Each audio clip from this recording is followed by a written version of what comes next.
Today, we are talking all about books connected with poverty. I've got both memoirs and some fiction books all about poverty. Hi, for anyone who's new here, I'm Steffi from Books That Teach Us. I read books and I share about what we can learn from them. You might have noticed I've got 3 of my foster kittens in the background, Thunder, Storm and Cloud, who will probably be interrupting us multiple times today. And I've done my best to kind of be global. As some of you know, I love to read a diverse range of books from all around the world. I even have a book globe you can check out below for books in different countries. And so I'm going to start with The Girl with the Louding Voice by Abby Dere. This book broke me a little bit. It is super emotional. It follows the life of Adoni, who is a young woman, starts off as like an older teenager and growing up in a Nigerian rural village and just trying to improve her situation to get out of very abusive situations and to try and really just elevate herself out of poverty.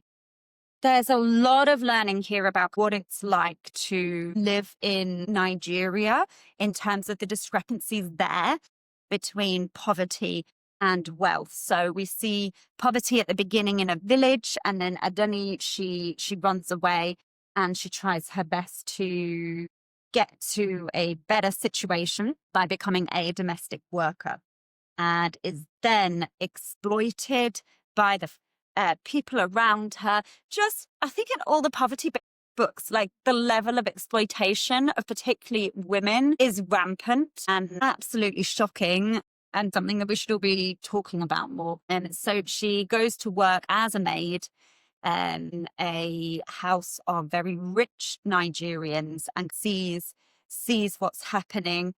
All the time, she is trying to get an education. She wants to improve from her station. She knows that education is the way out, which is a very similar thread that runs through a lot of these books, is not only the route out from exploitative situations, but the route onto a life out of poverty. There's just some really awful characters in the book in terms of the way that they treat her. It's very upsetting. I feel like this book should come with a little bit of a trigger warning about how violent some of the situations are that she is in. And you just grow to love the character of Adoni so much because she maintains her ambition, her sense of humor, even everything around her is like trying its best to knock it down. Things are not working out. Things are going wrong and she is just not having it. She is so on her trajectory to a better life. She is determined and you just have to respect that. Yeah. So I definitely would say there's a lot of hope, I think, for the future for people who grew up in poverty. My next one is set in both India and the US. And it is called Girls Burn Brighter by Shobha Rao. I've actually done a whole video on this as well because this book just really touched me so deeply. It made me bawl my eyes out, so it needs a trigger warning. And it really shows how girls in particular are so vulnerable to exploitation, violence, and abuse when they are growing up in poverty. So it follows the story of 2 young girls who grew up in a village in India, and there is no money in the village. Lots of things are closing. It's very difficult for jobs to be found. They are all weavers in the village, and then obviously things are getting outsourced to factory workers instead and sweatshops eventually. So these small industries are falling apart and it's impacting the families. And I'm trying not to give too many spoilers. An awful thing happens which divides the girls, and one of them is obliged to run away because of the situation that she would be forced to be put in. And then eventually the other one tries to run away and find her. And it's all about the tenacity and the determination of the 2 friends to make it back to each other throughout the whole book. And it's just really horrific what happens. So One of them runs away to the city. She is trying to find work, find a life that she could do for herself. She ends up in essentially, there's a lot of sexual violence that happens. So we need a trigger warning for that, definitely. She is then put to work in a brothel where girls are brought to and raped. And it's just an absolutely heartbreaking story. And what happens is this is all part of an organized crime situation. There's some really heartbreaking stories of what happens to these girls. And eventually, many of them get trafficked to the US. And then it talks about the latter part of the book is set in the US and talks about the exploitation of domestic workers in the US that are essentially enslaved people. And I'm sure this really happens. And so it's basically a story of human trafficking. And it is, I'm not going to lie, it's a really, really depressing book. It's beautifully written by Shobha Rao. Just really want to see the girls get back to each other, to see them win. You don't know if it's going to happen. Because of the nature of the story, I felt like it was never going to happen the whole way through the book. So it does really like carry you along and you get swept up in these girls and you just keep thinking it can't get any worse for them. And then it does. So I think it's definitely one of the most exposing stories about poverty transnationally as well. Like it's not just like, oh, this is poverty in India. It's actually about how that poverty then goes across and the crimes of human trafficking and particularly how they affect women. So yeah, it's a heavy book, one that is very eye-opening. My next book, I just did a whole video on this one because I thought it was so fantastic. It is made by Stephanie Land. Now, she actually just sold the rights for this for a Netflix show that I watched, and I was so inspired and amazed by this story. Sorry, she doesn't want to be called inspired, so I shouldn't be using that word.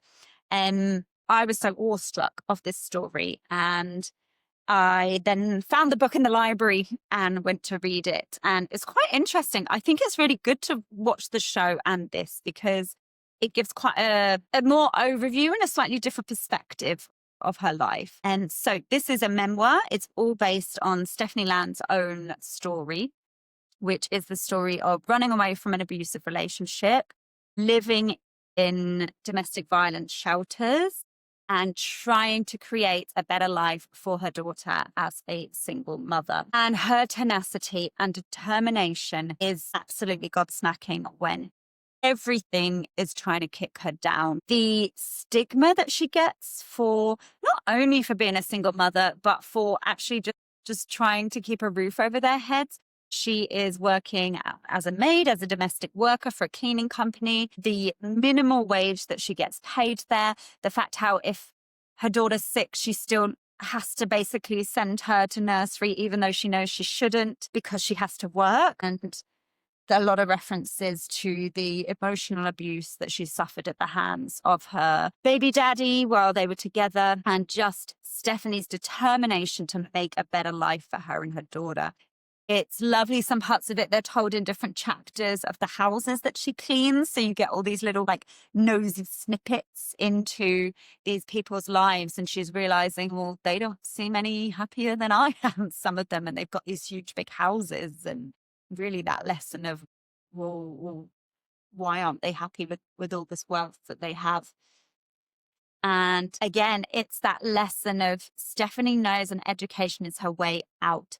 And she wants to be a writer and she's writing everything down at every possible opportunity. She is studying online in between, working around the clock, trying to provide for her daughter, the awful living conditions that they're forced to be in, like where there's black mold and she knows it's making both her and her daughter sick, but she doesn't know what the options are. She's terrified that her daughter could be taken away from her. She's doing everything she can to be a good mother. There's an awful car crash that happens at one point, and it's like anytime there's like you think she's on this trajectory, there's a setback, and it all really happened. It's just devastating. She's suddenly like counting the money and thinking, well, where am I going to get the money for a car? I need the car to get around. The low-level exploitation of the domestic workers, the way like they have to pay for their own cleaning fluids and things like that. And while they are some good people who work in the cleaning company, it is still just quite an exploitative situation and for the workers there. So I think Stephanie Land's probably one of the first people to give a voice to the domestic workers in the US. And I actually think the Netflix show did a really good job of showing emotional abuse within a relationship. That's very much a background context here, whereas the show, you see it, it's very visceral. And I think that's really helpful in helping people to understand how damaging emotional abuse is and how it affected everything with Stephanie Land. And you're just rooting for her the whole way through to get to college. She has this dream of going to Montana and going to study at Missoula.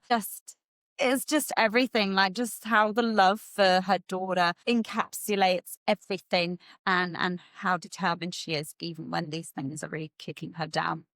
It also was very galling to me how people will talk to other people. So people would be bitching to her about people on food stamps, not realizing she's on food stamps herself. And she's like, I think it's because people don't think it happens to white women that look like me and are articulate. And she's like, just those like stereotypes of people that are so wrong. When she's using stamps to pay in a supermarket, people shout at her like, oh, you're welcome. I'm paying for that with my taxes. And I was just, God, maybe I shouldn't be gobsmacked, but I was, that people can treat other people like that. Like, you think people want to be in that situation?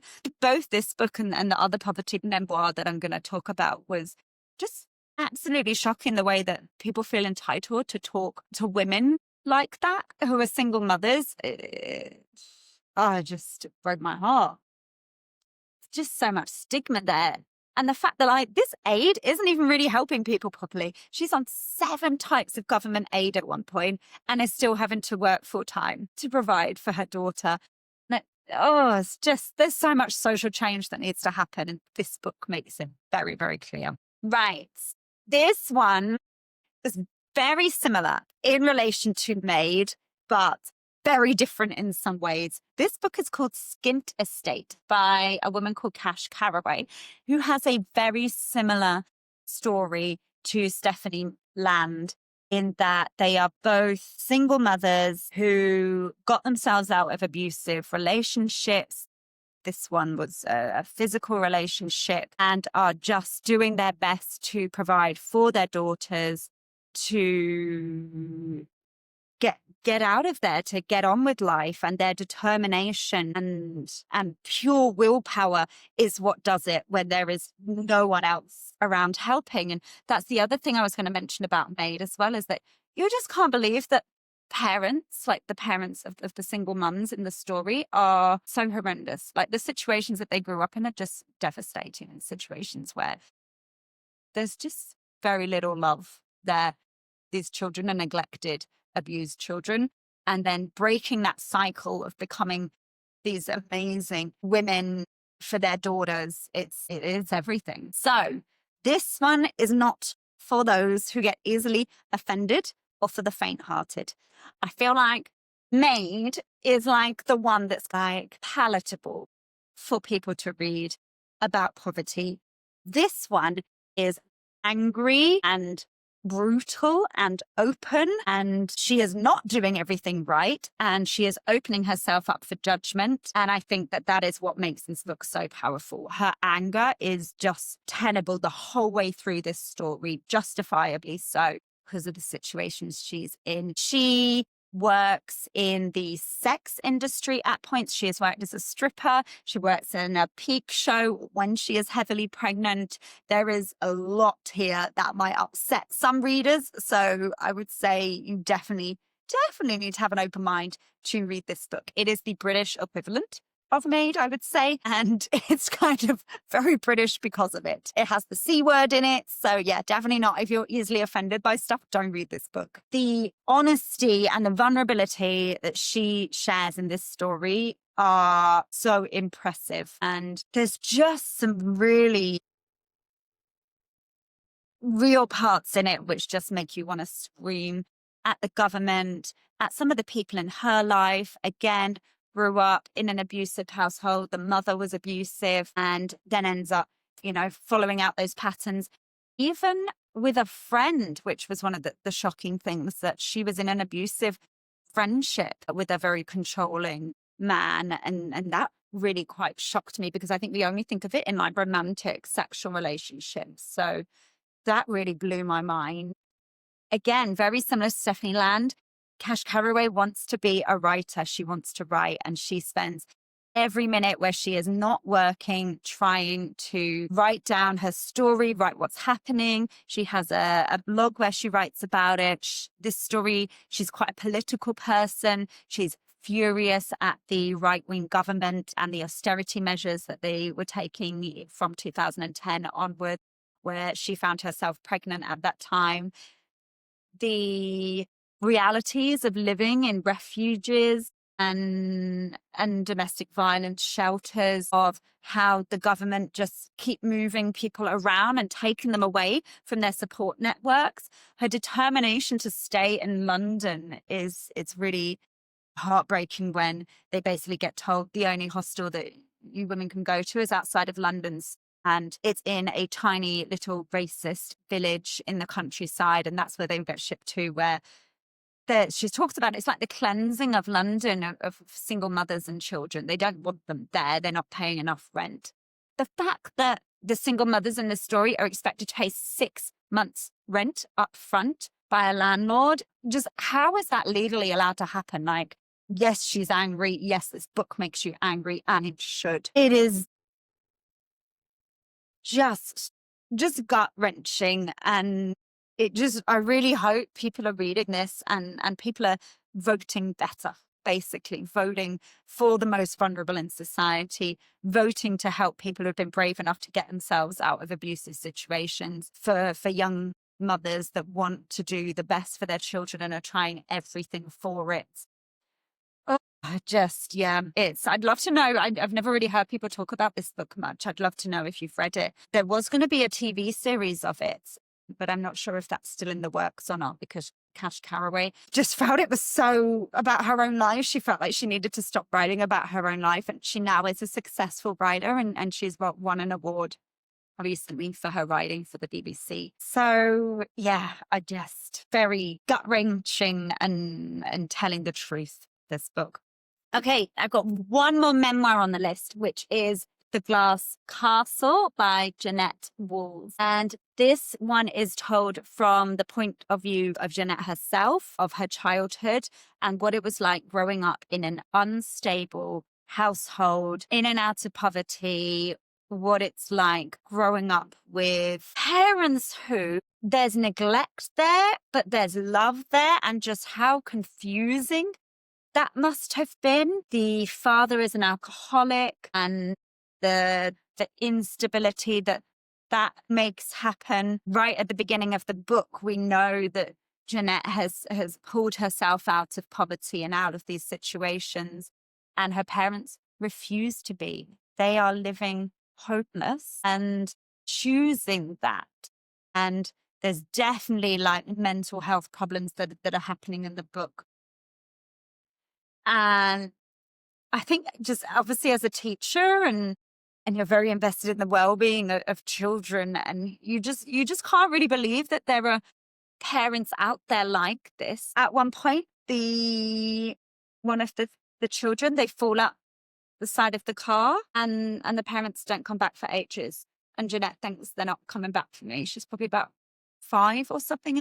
Oh, it's just, there's so many heartbreaking parts of this. And then you do get these beautiful moments of love, and you think, God, that must have just been so confusing in terms of the poverty.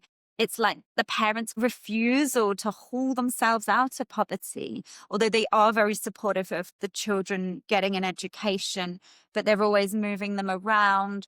The kids are realizing as they get older, as their teenage years, like the curtain drops of thinking their dad is the hero, realizing the mum is putting up with all of this, and they could be working and they're not. And they're not providing stable homes. They're not providing financially. how social services, don't get involved. The family move all the time, move state lines in the US. And you're just so amazed that the siblings are able to function and to get themselves crawling out of poverty and this family that they have grown up in. It's such a peculiar family. You just can't quite get your head around it, as I'm sure the children in it can't. The way that the siblings will connect and pull themselves out of poverty together, that they pull their money to get the oldest one out of there and into New York, and then the way that the other siblings can then go join them is just really beautiful. The way that they are determined to flourish despite everything that's happened to them in their past. And there's a lot of trauma in this book. It was a film that they made as well, which I do remember watching a long time ago, but I think nothing tells the story like the actual book. Let me know if you've read it. All right. This book I just finished yesterday, and there was so much I learned from this book because I really didn't know much about Native Americans and the indigenous communities in the US. So this is by Sherman Alexie, and it is called The Absolutely True Diary of a Part-Time Indian. And it's a true story based on his life. It's a book generally aimed at young adults, although I think everybody can read this book. It's just quite accessible, and it has some like cartoon pictures in it and stuff, like of his grandma. And it's all about growing up on the reservation, about the discrepancies in resources. So the school at the reservation doesn't encourage people to go to college. Even the white teacher that is there apologizes for how he's been treating people and children over his lifetime of teaching on the reservation. And Sherman decides that he needs to get out of there and that he needs to go to a better school. And again, that story of education can get you out of poverty. And he's very smart. He's very determined to do that. And then he ends up in a majority white school as the only Native American there. That's hence the kind of the part-time Indian part of the title. And it's all about kind of him being seen as a traitor by his tribe, by everyone on the reservation. How poor he is, like how hungry he goes sometimes. That's definitely a story that is in all the memoirs that I've seen about people going hungry and not having enough to eat. And I was very shocked by the amount of alcoholism on the reservation. I guess I kind of heard of it. I didn't know if it was more of a stereotype that existed. He says that he only knows in this story that he only knows 5 people on the whole reservation that don't drink alcohol, and just how insipid that is through everything, how his own father drinks and is an alcoholic, not an abusive one, but cannot be relied upon, cannot hold down jobs. The sister does her best to try and get out of there. And the hope that comes again from the siblings, from the young people. There's some really sad things that happen in the story that I looked up afterwards and did really happen to the author in real life. It's been really so much learning there. If you don't know much about the Indigenous community in the US, I feel like this is a really good place to start. A very easy read in terms of the language, because it's an adult book. There's some kind of elements of humor. He's telling like humorous parts of his life as well. And yeah, just seeing education as that way out of poverty. And again, it's like clearly an ongoing situation that people can help out.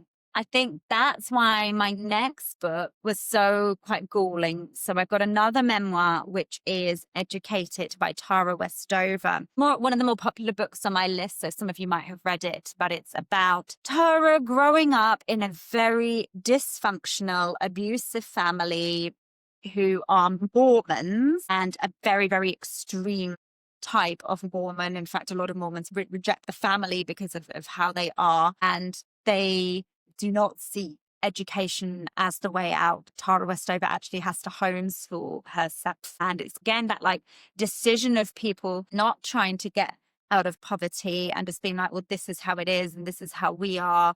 And they do some very strange, neglectful things in the story. Everyone works in the junk scrapyard to do with metal, and there's so many injuries because they don't take health and safety seriously. The family refuse to wear seatbelts because they say if there's a car crash and something happens, then that's God's will. Why would we wear seatbelts? It's really quite shocking, the like underlying abuse that happens, and Tara Westover is just trying to get herself out of this situation. She knows education is the key. She teaches herself, she reads books. The family is occasionally supportive of her learning, but generally, you know, there's this big push that the children should all be working, a lot of child labor that happens in the story. And, you know, they can't afford textbooks or the things that she would need. The mum is kind of an untrained midwife, which is actually illegal. So she goes around delivering babies, but doesn't really have the skills to do so. It's just, yeah. I think paired with Glass Castle, there's quite a lot there about highly dysfunctional families. It could be triggering for some people for sure. And Tara Westover actually makes it to Cambridge University. Cambridge is my hometown. So there was a little moment of glow for that this child who, you know, went against all odds to get herself to one of the top universities in the world. The struggles that she felt there as well, with, you know, the background that she'd had, and to see fellow students, you know, wearing a short skirt, that was a massive big deal for her. And she had to go against her own judgments of how she's been brought up to start to understand other perspectives of life and dressing and drinking, and just this beautiful story of her uplifting herself when everything's stacked against her. A Fine Balance by Rohinton Mystery. It is all set in India, and unlike Girls Burn Brighter, which was very focused on the female experience, this is about the male experience of poverty, and particularly what happened during an era called the Emergency, where essentially poor people living in slums and very poor rural areas were rounded up and forcibly sterilized so that they would not have any more children. And this really happened. And it's about the characters in it are trying to work hard and alleviate the poverty that they've grown up in, and they are unable to, because everything is against them. And it's that lesson of working hard doesn't get you out of poverty when it's systemic. And it's purposefully there to keep them down, to keep people quiet. And the social change is not coming. This is a heartbreaking book about poverty, trying to better yourselves in life, and then you just keep getting knocked down and it not happening and not managing to be successful. And the lows that people will go to. I cried so much of this book in the exploitation of vulnerable people and people living in poverty by kind of organized crime, by the government. Just really quite shocking things that happened in this book, all from an Indian perspective. In India, you've got another layer of caste, and as well as classism that's happened all through these books, of really keeping those people down and really keeping people in poverty down and not allowing them the space to better themselves and get the education that could happen for some of the real stories that have happened here. So it needs definitely a trigger warning because it's very heartbreaking as a book. I hope you enjoyed my book recommendations for learning about money, wealth, and poverty. It's been so eye-opening and emotional reading all these books and learning. And I hope that you're able to pick some of the books and we can all understand better and maybe make some better social changes in the future that will help everybody, including the most vulnerable people in society. I'm actually going to drop a link below for donations for domestic violence shelters, although I also recommend donating to one near you as well, because I feel like it's affected a lot of people in some of these stories. I also want to mention that if you love reading books around the world, I have a book globe you can go check out. It's a spinning interactive globe that you can click on and get all my book recommendations, including some of these from all around the world. Keep reading.